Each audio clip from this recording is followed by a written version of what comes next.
I'm okay. I'm fine. Kincana. Kincana. Teng neng neng neng neng. Ku menahan rasa sakit. Assalamualaikum warahmatullahi wabarakatuh. Nama saya Altaf Ramon Muzaki dari 12 IPA 5 absen 3. Kesempatan kali ini saya akan membahas konsep perlindungan penegakan hukum. Oke. Menurut Andi Hamzah, perlindungan hukum dimaknai sebagai daya upaya yang dilakukan secara sadar oleh setiap orang maupun lembaga pemerintah dan swasta yang bertujuan mengusahakan pengamanan penguasaan dan pemenuhan kesejahteraan hidup sesuai dengan hak-hak asasi yang ada. Suatu perlindungan dapat dikatakan sebagai perlindungan hukum apabila mengandung unsur-unsur sebagai berikut.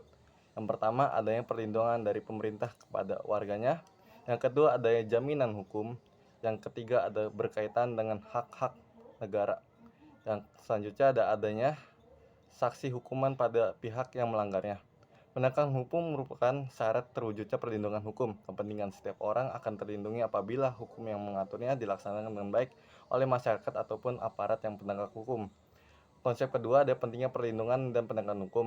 Negara wajib melindungi warga negaranya dari berbagai macam ketidakadilan, ketidaknyamanan, dan penyimpangan hukum lainnya. Dan itu negara mempunyai kekuasaan untuk memaksa seluruh warganya untuk melaksanakan sebuah ketentuan-ketentuan yang berlaku. Perlindungan yang menegakkan hukum sangat penting dilakukan karena dapat mewujudkan hal-hal berikut. Yang pertama, ada tegaknya supremasi hukum. Supremasi hukum bermakna sebagai hukum mempunyai kekuasaan mutlak yang mengatur pergaulan manusia dan berbagai macam hidup. Yang kedua, ada tegaknya keadilan. Setiap warga negara dapat menikmati atau kewajiban merupakan wujud dari keadilan tersebut apabila aturan-aturan ditegakkan. Yang selanjutnya ada mewujudkan perdamaian dalam kehidupan di masyarakat. Perdamaian akan terwujud apabila setiap orang merasakan dilindungi dalam segala bidang kehidupan. Menurut Suyojono Soekarno, faktor penentu keberhasilan proses perlindungan menegakkan hukum adalah sebagai berikut. Yang pertama ada hukum. Undang-undang yang dibuat tidak boleh bertentangan dengan ideologi negara. Yang kedua, penegak hukum, yakni pihak-pihak yang secara langsung terlibat dalam bidang penegak hukum. Penegak hukum harus dijalankan tugasnya dengan baik dan dengan peranan masing-masing telah diatur dalam peraturan perundang-undangan. Sekian itu saja yang saya sampaikan. Kurang lebihnya mohon maaf. Assalamualaikum warahmatullahi wabarakatuh. Assalamualaikum warahmatullahi wabarakatuh. Nama saya Altaf Ramon Muzaki dari 12 IPA 5 absen 3. Kesempatan kali ini saya akan membahas konsep perlindungan penegakan hukum. Oke. Menurut Andi Hamzah, perlindungan hukum dimaknai sebagai daya upaya yang dilakukan secara sadar oleh setiap orang maupun lembaga pemerintah dan swasta yang bertujuan mengusahakan pengamanan penguasaan dan pemenuhan kesejahteraan hidup sesuai dengan hak-hak asasi yang ada. Suatu perlindungan dapat dikatakan sebagai perlindungan hukum apabila mengandung unsur-unsur sebagai berikut. Yang pertama, adanya perlindungan dari pemerintah kepada warganya. Yang kedua, adanya jaminan hukum. Yang ketiga, ada berkaitan dengan hak-hak negara. Yang selanjutnya adanya saksi hukuman pada pihak yang melanggarnya. Penegakan hukum merupakan syarat terwujudnya perlindungan hukum. Kepentingan setiap orang akan terlindungi apabila hukum yang mengaturnya dilaksanakan dengan baik oleh masyarakat ataupun aparat yang penegak hukum. Konsep kedua ada pentingnya perlindungan dan penegakan hukum.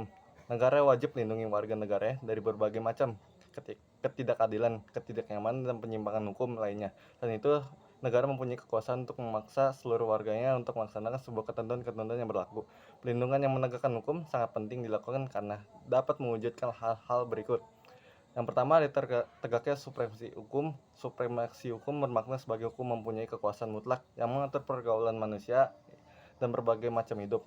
Yang kedua, ada tegaknya keadilan. Setiap warga negara dapat menikmati atau kewajiban merupakan wujud dari keadilan tersebut apabila aturan-aturan ditegakkan. Yang selanjutnya ada mewujudkan perdamaian dalam kehidupan di masyarakat. Perdamaian akan terwujud apabila setiap orang merasakan dilindungi dalam segala bidang kehidupan. Menurut Suyojono Soekarno, faktor penentu keberhasilan proses perlindungan menegakkan hukum adalah sebagai berikut. Yang pertama ada hukum. Undang-undang yang dibuat tidak boleh bertentangan dengan ideologi negara.